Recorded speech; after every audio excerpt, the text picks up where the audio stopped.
नमस्कार दर्शक मित्रों, मैं एस्ट्रोनीता पांडे अपने यूट्यूब के चैनल पर आपका बहुत बहुत स्वागत कर रही हूँ। हमारा आज का जो विषय है वो है रक्षाबंधन। इस साल 2020 में रक्षाबंधन कब है, उसका शुभ मुहूर्त क्या है, आपका भाई किस राशि का है, उसके हिसाब से अगर आप राखी का कलर पसंद करेंगी तो आपके भाई का भाग्य उदय हो जाएगा। जिसको बहन नहीं है वो किस तरह से राखी बांधे, भाई नहीं है तो वहाँ पर सभी बताते हैं कि आप यहाँ राखी बांधें, ऐसे राखी बांधें। लेकिन अगर किसी को बहन नहीं है तो वो किस तरह से राखी बांधें, ये सभी कुछ आज आप मेरे इस एपिसोड में देख पाएंगे। दर्शक मित्रों, रक्षाबंधन का त्यौहार एक ऐसा त्यौहार है कि जो हमारे सनातन धर्म के जितने भी त्यौहार हैं उसमें से एक प्रमुख त्यौहार है। व्यक्ति विशेष को अलग अलग त्यौहार पसंद होते हैं, किसी को होली, किसी को दिवाली, लेकिन रक्षाबंधन एक ऐसा त्यौहार है कि जो हर एक व्यक्ति को पसंद ही होता है, दिल से पसंद करता है और प्रेम करता है। क्योंकि खासकर ये मायके से जुड़ा होता है। यहाँ पर जो विवाहित स्त्रियां होती हैं, इसी बहाने उनको एक दिन अपने मायके जाने का मौका मिलता है, अपने भाई बहनों से मिलने का मौका मिलता है, हर्ष उल्लास मनाने का मौका मिलता है और अपने भाई की कलाई पे रक्षाबंधन बांधने का मौका मिलता है। इसलिए हर एक व्यक्ति इस भारत का, यहाँ तक कि पूरे विश्व का, जहाँ भी हम सब भारतीय हैं, उन सभी का विशेष पसंदीदा होता है रक्षाबंधन। मैं खुद भी ये बहुत पसंद करती हूँ। हालांकि मेरे भाई यहाँ से बहुत दूर रहते हैं, 1400-1500 किलोमीटर दूर रहते हैं, फिर भी मैं मन में याद करके उनको बहुत खुश हो जाती हूँ। तो इस वर्ष रक्षाबंधन जो है वो है 3 अगस्त 2020 को, सोमवार को।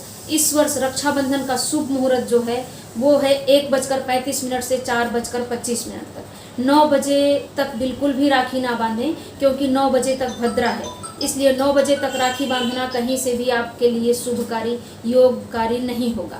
1:35 से 4:25 तक अगर आप राखी बांधती हैं तो ये सर्वश्रेष्ठ मुहूर्त रहेगा रक्षाबंधन का।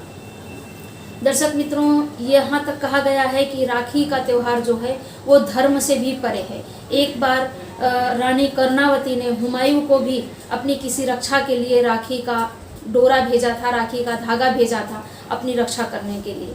लेकिन तभी से एक चीज़ हमारे भारतवर्ष में प्रचलित हो गई कि रक्षाबंधन का मतलब ये है कि बहनें अपनी स्वरक्षा के लिए भाइयों की कलाई पे राखी बांधती हैं, राखी बांध करके अपनी रक्षा का वचन लेती हैं। ऐसा कहना आपको कहाँ तक उचित लगता है? मुझे तो नहीं लगता। यहाँ की बहनें ऐसी नहीं हैं जो अपने भाई की कलाई पर राखी बांध करके और खुद की रक्षा का वचन लें। ये कहीं ना कहीं से अधूरा सेंटेंस है, ये कहीं ना कहीं से कम है, कुछ गलत है इसमें। गलत क्यों है आप ये देखेंगे। हम लोग जितने भी अपने मंदिरों में जाते हैं, जहाँ यहाँ तक कि जितने भी धार्मिक स्थल होते हैं, मंदिर हो, गुरुद्वारा हो या फिर चर्च हो, जहाँ भी जाएंगे, हर धर्म में जब हम लोग अपने धर्म विशेष के धर्म स्थान में जाते हैं तो वहाँ से हमें एक रक्षा सूत्र मिलता है। हम सभी लोग वो रक्षा सूत्र अपनी कलाई पर बांधते हैं।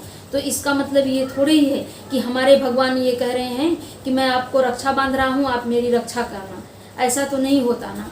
रक्षाबंधन का मतलब ये है कि बहनें प्रेम से अपने इष्ट देव का सुमिरन करते हुए, अपने माता पिता का धन्यवाद देते हुए, अपनी भाई को सदा सलामत रहने की, चिरंजीवी रहने की, निरोगी रहने की, स्वस्थ रहने की और लक्ष्मीपति रहने की दुआ देती हैं, सलामती की दुआ देती हैं। उनकी रक्षा की कामना के लिए कि मेरे भाई की सदा रक्षा होती रहे, हर बुरी चीज़ों से सदा रक्षा होती रहे, उनकी रक्षा की कामना के लिए सभी बहनें अपने भाई की कलाई पर ये रक्षाबंधन बांधती हैं, ना कि इसलिए कि भाई उनकी रक्षा करे। तो ये चीज़ अधूरी है। भाई की रक्षा के लिए बहनें रक्षाबंधन बांधती हैं। अभी आप ये जानिए कि अगर आपको भाई नहीं है तो आप किसको रक्षाबंधन बांध सकती हैं। आपको भाई नहीं है तो बहुत सारे लोगों को मैंने देखा है कि भगवान श्री कृष्ण को, भगवान श्री राम को या ठाकुर जी को रक्षाबंधन बांधते हैं। मैं इस चीज़ के लिए बहुत ज़्यादा अलाउ नहीं करती, क्योंकि ठाकुर जी जो हैं, श्री हरि विष्णु जो हैं या कृष्ण भगवान जो हैं, ऐसा कहा गया है गीता में कि इस सचराचर जगत में जितने भी जीव हैं वो सभी जीव कृष्ण की पत्नियां हैं। यहाँ तक कि कहा जाता है कि हर एक इंसान की आत्मा होती है, वो स्त्री हो या पुरुष हो, आत्मा होती है। आत्मा होता है ऐसा नहीं कहा जाता, क्योंकि आत्मा एक स्त्रीलिंग है, इसलिए कहीं ना कहीं सचराचर जगत में जितने भी जीव हैं वो सभी कृष्ण की पत्नियां हैं। तो जो सभी कृष्ण की पत्नियां हैं तो कृष्ण को रक्षाबंधन बांधने का कोई सवाल ही नहीं उठता। आप उनको अलग तौर से भाई मानना चाहती हो तो मान सकती हैं। जब भी कुंभज विवाह होता है, जन्म कुंडली में ऐसा योग होता है कि कुंभज विवाह हो, तब भी भगवान श्री कृष्ण के साथ विवाह करवाया जाता है। यहाँ तक कि जब वैधव्य होता है, कोई स्त्री ऐसी होती है कि जो विडो हो जाए तो वैधव्य दोष ना लगे, इसलिए उनको भगवान शालिग्राम या श्री कृष्ण भगवान से विवाह कराया जाता है। क्योंकि श्री हरि विष्णु अजर और अमर देव हैं। ऐसा कहा जाता है कि अगर वो किसी भी इंसान के पति हैं तो उस इंसान का सदा सुहागिन रहना तय है, क्योंकि भगवान अजर और अमर हैं, इसलिए कभी भी वैधव्य दोष नहीं लगता।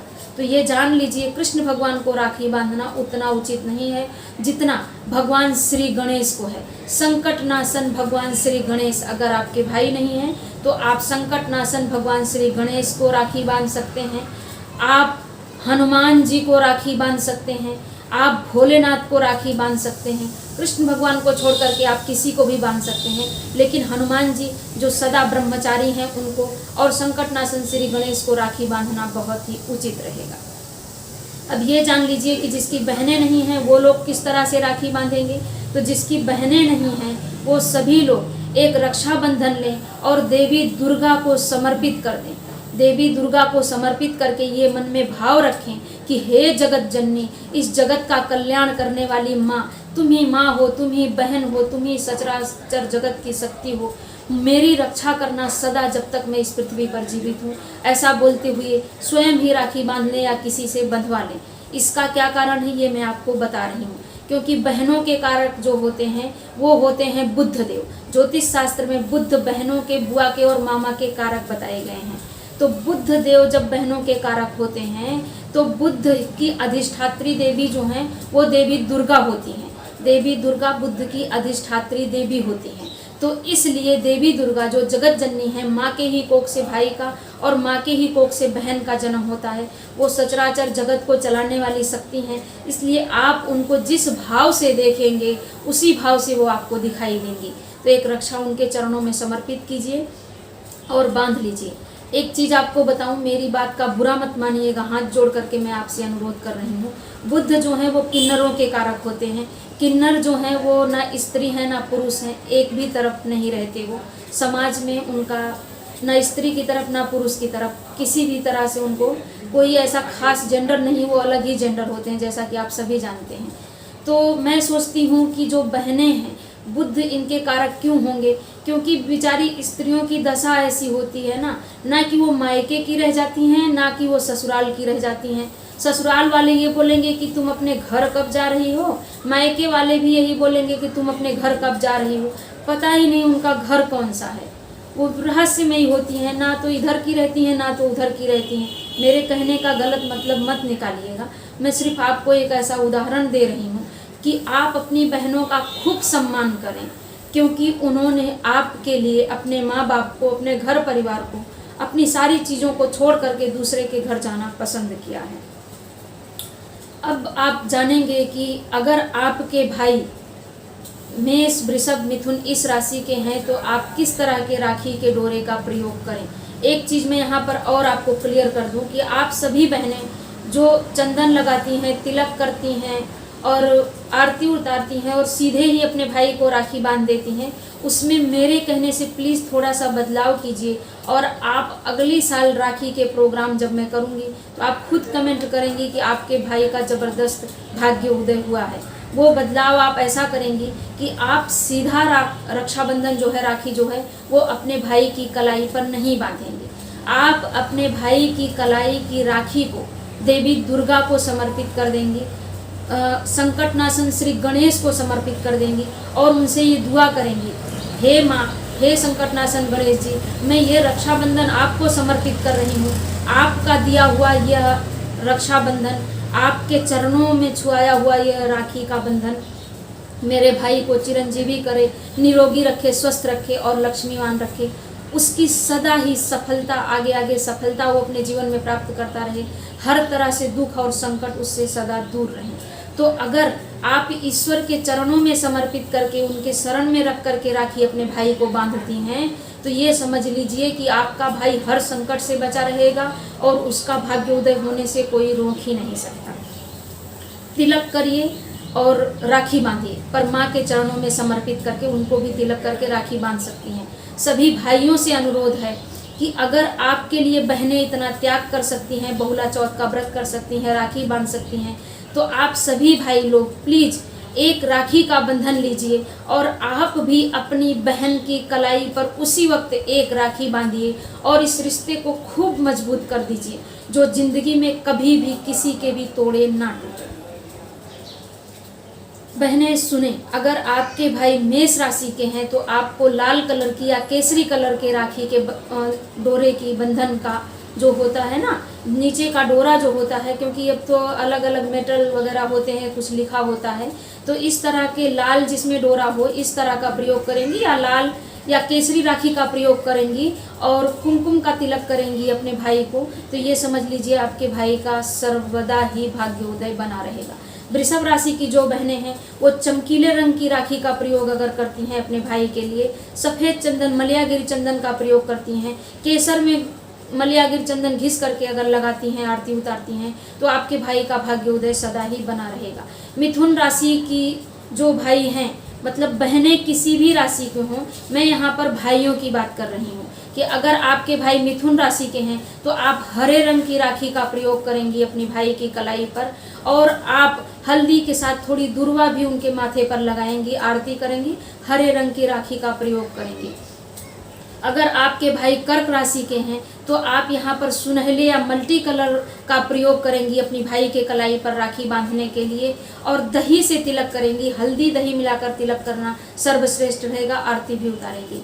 अगर आपके भाई सिंह राशि के हैं तो आप यहाँ पर लाल कलर का प्रयोग करेंगी या गुलाबी कलर का भी प्रयोग कर सकती हैं अपनी भाई की कलाई पर राखी बांधने के लिए। लाल चंदन उनके मस्तक पर तिलक करेंगी और आरती भी उतारेंगी उनकी।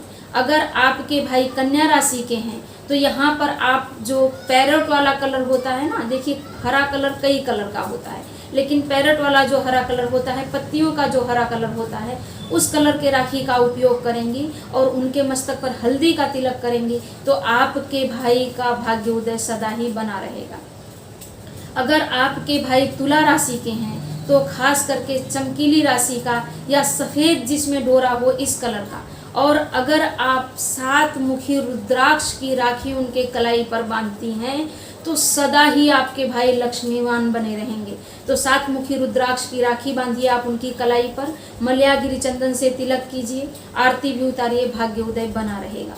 अगर आपके भाई वृश्चिक राशि के हैं तो एकदम गहरा लाल रंग या फिर जो मैरून रंग होता है, मैरून रंग का प्रयोग करेंगी आप राखी बांधने के लिए। मैरून रंग की राखी आप अपने भाई की कलाई पर बांधेंगी।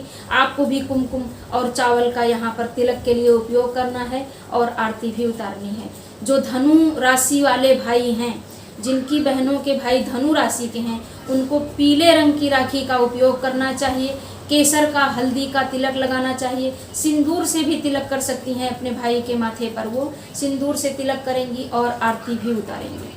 जिनके भी भाई धनु राशि के हैं तो ऐसी बहनें धनु राशि वाले भाइयों के लिए पीले रंग की राखी का उपयोग करेंगी, हल्दी या केसर का तिलक लगाएंगी, आरती उतारेंगी, और हाँ, खासकर पीले रंग की मिठाई भी आपको अवश्य खिलानी है ताकि आपके भाई का भाग्योदय सर्वथा ही बना रहे। जिनके भाई मकर राशि के हैं ऐसी बहनें नीले रंग के राखी का प्रयोग करेंगी, मलयागिरी चंदन लगाएंगी मस्तक पर और आरती उतार करके तिल से बनी हुई कोई मिठाई खिलाएंगी तो उनका भाग्योदय सर्वथा ही बना रहेगा। जिनके भाई कुंभ राशि के हैं ऐसी बहनें भी नीले रंग की या स्लेटी रंग के राखी का इस्तेमाल करेंगी, मस्तक पर मलयागिरी चंदन का तिलक करेंगी या हल्दी से तिलक करेंगी तो उनके भाई का भाग्योदय सर्वथा ही बना रहेगा।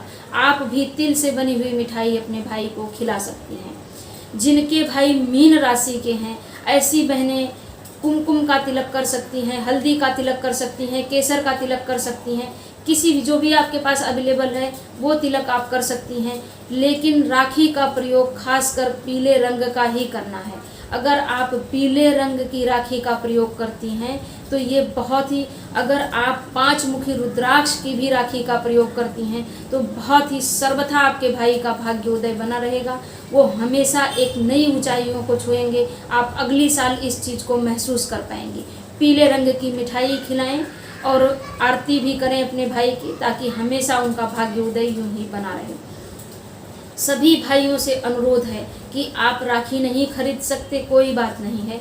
आपके घर में जो मौली होती है वही उठाइए और सामने अपनी बहन के कलाई पर भी एक रक्षा सूत्र बांध दीजिए, क्योंकि सनातन धर्म में जो हमेशा से एक ऐसी प्रथा चली आई है कि पुत्र के लिए व्रत होता है, भाइयों के लिए राखी होती है, वो कहीं ना कहीं कुछ अधूरी सी है। अब समय बदल गया है, ज़रूर हम लोग सनातन धर्म को ही लेकर के चलेंगे, लेकिन इक्वलिटी को भी लेकर के चलेंगे। तो अपनी बहनों के भी कलाइयों पर राखी बांधें, ताकि उनके भी जीवन में किसी भी तरह का कला क्लेश ना हो, किसी तरह का संकट ना आए, और हमेशा आपकी बहनें भी स्वस्थ रहें कि वो हर साल आकर के आपको राखी बांध सकें। दर्शक मित्रों, कुछ त्रुटि रह गई हो तो माफ़ कीजिएगा। कुछ जानना चाहते हैं तो कमेंट में पूछ सकते हैं। हमारे सभी दर्शकों को, जो भी हमें सुन रहे हैं, देख रहे हैं, उन सभी दर्शकों को हमारा बहुत बहुत हाथ जोड़कर अभिनंदन। और राखी का त्यौहार आप सभी के जीवन में ढेर सारी खुशियां लेकर के आए। कोरोना नामक महामारी से आप सभी दूर रहें, ऐसी मैं माँ विंध्यवासिनी से प्रार्थना करती हूँ। नमस्कार।